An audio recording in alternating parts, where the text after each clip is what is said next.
اعوذ باللہ من الشیطان الرجیم، بسم اللہ الرحمن الرحیم۔ میں ہوں سید شہریار داؤد۔ آج ایک سوال ہوا ہے کہ چوری ڈکیتی کرتے وقت مزاحمت پر اگر کسی شخص کی جان چلی جائے تو وہ اس کا مرنا کیا ہے؟ آیا وہ ہلاکت ہے یا شہادت ہے؟ اور اگر اس کے وائس ورثہ اگر کوئی ڈاکو اگر اسی طرح کوئی ڈاکو مرتا ہے تو وہ کیا ہے؟ کیا وہ بھی شہید ہے یا اس کی ہلاکت ہے؟ تو اس بارے میں آئیے ہم اللہ اور اس کے رسول صلی اللہ علیہ وسلم کے احکامات کو سنتے ہیں۔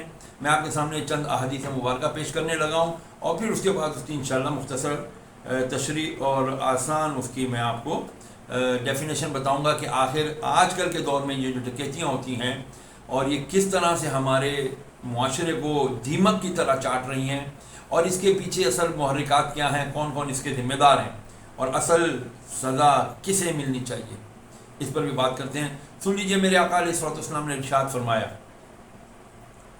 ایک صحابی رضی اللہ تعالیٰ عنہ آ کر کہتے ہیں کہ یا رسول اللہ صلی اللہ علیہ وآلہ وسلم، اگر کوئی شخص مجھ سے میرا مال چھیننا چاہے تو آپ صلی اللہ علیہ وسلم نے ارشاد فرمایا تم اسے اللہ کے خوف کی نصیحت کرو۔ اس نے عرض کی یا رسول اللہ، اگر وہ قبول نہ کرے تو فرمایا اپنے ارد گرد کے مسلمانوں سے مدد طلب کرو۔ اس نے عرض کیا اگر ارد گرد مسلمان نہ ہوں یا وہ مدد نہ کر سکتے ہوں، عاجز ہوں، ڈرتے ہوں، خوف زدہ ہوں، تو فرمایا بادشاہ وقت یا اس کے عملے سے، یعنی پولیس اور یہ دیگر ایجنسیز جو ہماری سیکیورٹی ایجنسیز ہیں، ان سے مدد طلب کرو۔ عرض کیا اگر وہ دور ہوں، وہ نہ ہوں اس وقت موجود، تو فرمایا پھر اپنے مال کی حفاظت کی خاطر اس سے قتال کرو، یعنی اس سے جنگ کرو، اس سے لڑائی کرو، تاکہ تم شہادت کا درجہ پالو یا پھر اپنے مال کو بچا سکو۔ یہ مسلم شریف کی میں نے آپ کو حدیث مبارکہ سنا دی۔ ایک اور حدیث مبارکہ سنیے۔ میرے آقا علیہ الصلوۃ والسلام سے پوچھا، یا حضرت ابو ہریرہ رضی اللہ تعالیٰ عنہ سے روایت کرتے ہیں، فرمایا ایک شخص رسول اکرم علیہ الصلوۃ والسلام کی خدمت میں حاضر ہوا اور عرض کیا رسول اللہ صلی اللہ تعالیٰ علیہ وسلم، اگر ایک شخص میرے پاس آ کر مجھ سے میرا مال چھیننے کی کوشش کرے تو آپ اس میں کیا فرماتے ہیں؟ فرمایا اس کو اپنا مال نہ دو۔ اور کیجئے، میرے نبی نے فرمایا اسے اپنا مال نہ دو۔ عرض کیا اگر وہ مجھ سے قتل و قتال کرنے لگ جائے تو پھر کیا کروں؟ یعنی وہ مجھے مارنے لگے، گن نکالے، مجھے خوف زدہ کرے تو کیا کروں؟ فرمایا تم بھی قتال کرو، تم اس سے مقابلہ کرو۔ عرض کیا اگر وہ مجھے قتل کر دے تو فرمایا تم شہادت کے رتبے پر فائز ہو جاؤ گے۔ عرض کیا رسول اللہ علیہ الصلوۃ والسلام اگر وہ مارا جائے تو ارشاد فرمایا وہ جہنم میں چلا جائے گا۔ اللہ اکبر!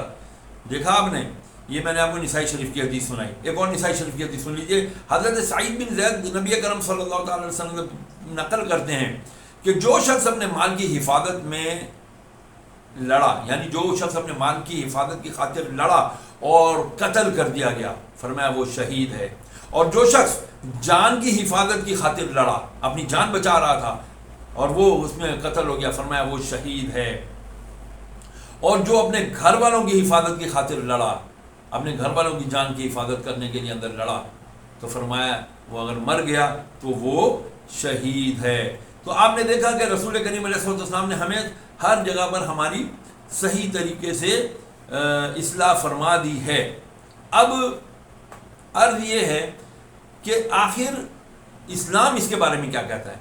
اب میں نے حدیث سنا کہ اسلام کا واضح فرق آ گیا، لیکن میں پھر بھی آپ کو بتا دوں کہ اسلامی آئین میں جو ہے یعنی اسلام کی اصطلاح میں یہ ہے کہ اگر کوئی کسی شخص کا مال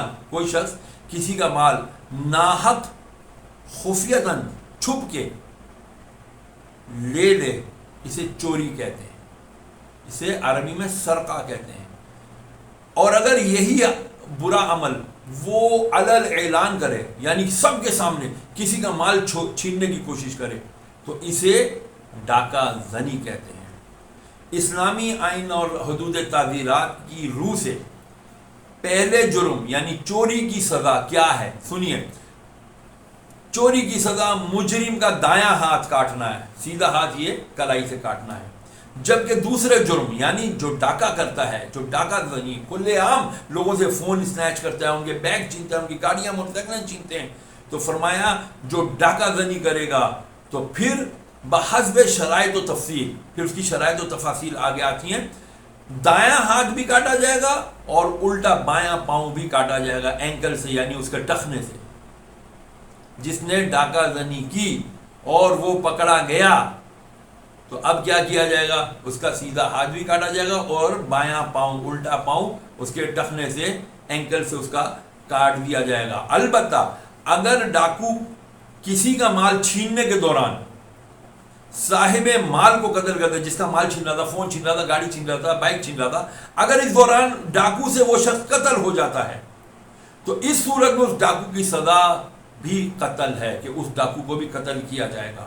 اور اگر مال بھی چھینے اور صاحب مال کو قتل بھی کر دے، فون بھی چھین لیا، گاڑی بھی چھین لی، بائک بھی، کچھ بھی چھین لیا، اس کے بعد بھی اس کو قتل کر دیا، تو فرمایا پھر ایسے ڈاکو کو پکڑا جائے گا۔ تو شریعت میں اس کی سزا یہ ہے کہ اس کو سولی پر لٹکایا جائے گا، اس کو پھانسی پر لٹکایا جائے گا، اور پھر چھوڑا نہیں جائے گا، نیزوں کے ساتھ۔ حاکم وقت جو وہاں کا چیف قاضی وغیرہ ہوگا وہ بتائے گا کہ اب اس کو نیزوں کے ساتھ چبو چبو کے، اس کو نیزے گھوپ گھوپ کے جو ہے نا اس کو قتل کیا جائے گا، مارا جائے گا۔ یہ سخت سزا اس لیے شریعت نے رکھی ہے تاکہ کوئی اس کو دیکھے اور آئندہ وہ اس قسم کی کوئی حرکت کرنے کی کوشش نہ کرے۔ ہاں اگر ایسا ہو کہ وہ صرف مال چھینا اس نے اور اس کے بعد بھاگ گیا، تو اور بعد میں اگر وہ پکڑا گیا تو پھر اس کی سزا یہ ہے کہ اس کا دایاں ہاتھ اور بایاں پاؤں کاٹا جائے گا۔ یہ آ گئی اس کی چور کی سزا۔ اچھا اب یہ کہ آج کل لوگ پکڑ لیتے ہیں چوروں کو اور پھر ان کو کوئی جلا دیتا ہے، کوئی مارتا ہے، اتنا مارتا ہے اتنا مارتا ہے وہ جان سے ہی چلا جاتا ہے، حالانکہ بھی اس نے قتل نہیں کیا ہوا۔ تو یاد رکھیے عوام کو اس کے اوپر یعنی کہ تنفیذ، یہ جو شریعت کا حکم ہے، سزا کا حکم، یہ عوام کو دینے کا حق نہیں ہے۔ یہ حق صرف اور صرف کس کا ہے؟ یہ حاکم وقت یعنی گورنمنٹ کا ہے، یا اس کے نائب عدلیہ جوڈیشری کا ہے۔ عوام الناس بذات خود کسی پر حد قائم نہیں کر سکتے اور نہ ہی بذات خود کسی کا قصاص لے سکتے ہیں۔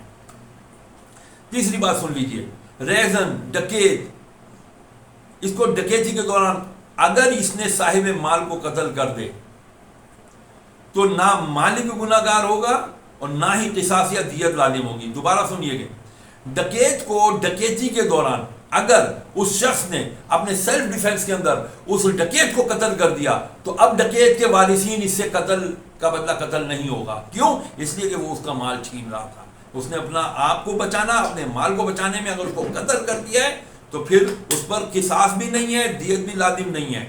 اسی طرح سے اگر کوئی تیسرا شخص، کوئی دوسرا شخص وہاں قریب موجود تھا، یہ دونوں لڑ رہے تھے، ڈکیتی کر رہا تھا اور یہ شخص بیچارہ خوف زدہ تھا، تو کسی دوسرے نے آ کر کے اس ڈکیت کو قتل کر دیا تو اسی طرح اس دوسرے شخص کے اوپر بھی کوئی قصاص، کوئی قتل، کوئی دیت نہیں لگے گی، کیونکہ اس نے اس کی جان بچائی ہے۔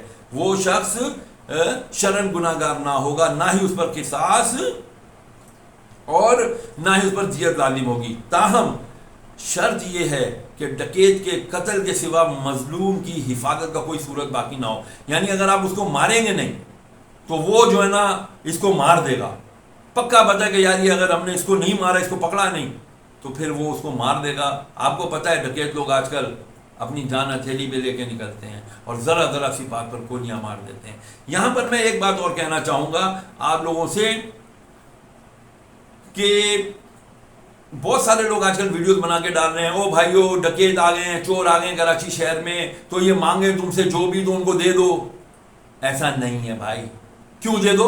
اللہ کے نبی نے فرمایا اپنی چیز کی حفاظت کرو، اور اگر وہ حفاظت نہیں کرتا اور اس طرح تم دیتے رہو گے وہ تو شیر ہو جائیں گے۔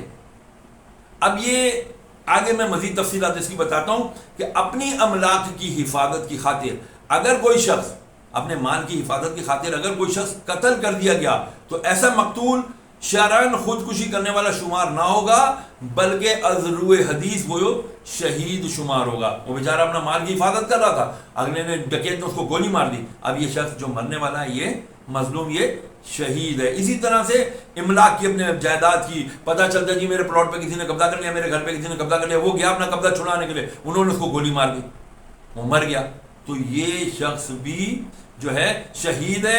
اور اگر اس نے اپنی جان بچاتے ہوئے یا اپنا مال, اپنی پراپرٹی بچاتے ہوئے ان ڈاکوؤں کو اگر قتل کر دیا, فائرنگ ہو گئی, اس نے اگر اس کو قتل کر دیا, تو اب اس شخص کے اوپر کوئی بھی سزا نہیں ہے. اس کے اوپر نہ ہی قصاص ہوگا, نہ ہی دیت واجب ہوگی, اور نہ ہی قاتل یعنی صاحب مال یا اس کے معاون گناہگار نہیں ہوں گے, بشرط یہ کہ یہ انتہائی قدم اسی صورت میں اٹھایا گیا ہو کہ اگر اس کو قتل نہ کیا جاتا تو یہ مظلوم کو قتل کر دیتا. لیکن اگر ڈاکو کا شر, چیخ و پکار یا معمولی مار پیٹ سے دور ہو جانے کا غالب گمان ہوگا, بھائی ہم شور کریں گے, جیسے آج کل آتا ہے سوشل میڈیا پر کہ سب لوگ سیٹیاں رکھیں اپنے پاس, کہ کسی سے کوئی سنیچنگ ہو رہی ہے, چینا جھپٹی ہو رہی ہے, تو دور والا آدمی ظاہر بات ہے آج کل مدد کر نہیں سکتا, ان کے پاس اسلحہ تو ہوتا نہیں, کیا کریں, سیٹیاں بجائیں. اگر اس طرح کرنے سے بھی کسی ڈاکو کو ہڑبڑی ہوتی ہے اور وہ گھبرا جاتا ہے, وہ بھاگ جاتا ہے, تو پھر اس کو قتل کرنے کی اجازت نہیں ہے. اب اگر وہ بھاگتے ہوئے ڈاکو کو کوئی گولی مار کے قتل کر دے گا تو پھر یہ قاتل ہے جس نے بھی مارا ہے, سمجھا نا. اگر وہ بھاگ رہا تھا تو اس کو پکڑ کے ان کے حوالے کیا جائے جو بھی ہماری اتھارٹیز ہیں. نیز مالک نے شور شرابہ کیا جس کی وجہ سے ریزن یعنی ڈکیت مال چھوڑ کر بھاگنے لگا, پھر مالک نے پکڑا اور اسے قتل کر دیا, تو اس صورت میں قصاص واجب ہوگا. بھائی کیوں قتل کیا؟ جب وہ مال چھوڑ کے بھاگ رہا تھا تو اب آپ اس کو قتل کرنے کا حق نہیں رکھتے تھے. اسی طرح سے اگر ڈکیتی یا ریزنی کے بعد مالک نے کسی اور جگہ پہ اس چور یا ڈکیت کو پہچان لیا اور اس کو پکڑ لیا اور اپنا مال بازیاب کرانے اور اسے قانون نافذ کرنے والے اداروں کے حوالے کرنے کی تو اس کو اجازت ہے, تاہم اس وقت بھی اس کو قتل کرنے کی شرعن اجازت نہیں. اور اگر صاحب مالوں سے قتل کر دیا, بھائی وہ پکڑ میں آ گیا تھا, اب قتل کرنے کا کیا دکھ بنتا ہے؟ اب اس کو دو نا, جو بھی ادارے ہیں, پولیس یا رینجر واٹ ایور یا جوڈیشری, اگر آپ نے اس کے حوالے نہیں کیا بلکہ خود اس کو قتل کر دیا تو اب اس کے اوپر قتل کی, مقتول کی دیت اور پکڑ یہ سب لازم ہوگی. خواتین و حضرات ناظرین, غور کیجئے, ہمارے معاشرے کے اندر, اسلامی جمہوریہ پاکستان کے اندر آج ہر کوئی کہہ رہا ہے پاکستان سے زندہ بھاگ. وجہ کیا ہے؟ نہ جان, نہ مال, نہ عزت, نہ آبرو, نہ املاک, کچھ بھی محفوظ نہیں ہے. اور یہ ساری کی ساری ذمہ داری ریاست کی ہوتی ہے, وہ حفاظت کرے گی. اگر ریاست حفاظت نہیں کرتی تو پھر یاد رکھیے گا عوام مشتعل ہو گئے, بلوا ہو گیا, اور اسی کے اندر کسی کی جان ناحق یا حق واقعتاً چلی جاتی ہے, معاشرے کا نقصان ہوتا ہے. اس کے اوپر غور کرنا ہوگا, یہ آخر ذمہ داری کس کی ہے. حضرت عمر بن عبدالعزیز رحمۃ اللہ علیہ اور ایک جگہ پر آئے کہ مولا علی مشکل کشا رضی اللہ تعالیٰ عنہ فرماتے ہیں کہ اگر کسی نے روٹی چوری کی تو چور کا ہاتھ نہیں کاٹا جائے گا بلکہ حاکم وقت کا ہاتھ کاٹا جائے گا. جی ہاں, حاکم وقت کا ہاتھ کاٹا جائے گا. جی ہاں, پولیس کے بڑے سربراہوں کو پکڑا جائے گا. جی ہاں, ہمارے قانون نافذ کرنے والے اداروں کے سربراہان کو پکڑا جائے گا. اگر انہیں نہیں پکڑا جائے گا تو پھر یاد رکھیے گا اسی طرح ڈکیتیاں ہوتی رہیں گی, اسی طرح ناحق لوگ قتل ہوتے رہیں گے, اور ہم کفِ افسوس اور دعا فاتحہ کے سوا کچھ نہیں کر سکیں گے. اللہ تعالیٰ ہمارے وطن پر, ہمارے معاشرے پر, ہمارے اسلامی معاشرے کے اوپر اپنا فضل و کرم فرمائے. آمین. والسلام علیکم. السلام علیکم ورحمۃ اللہ.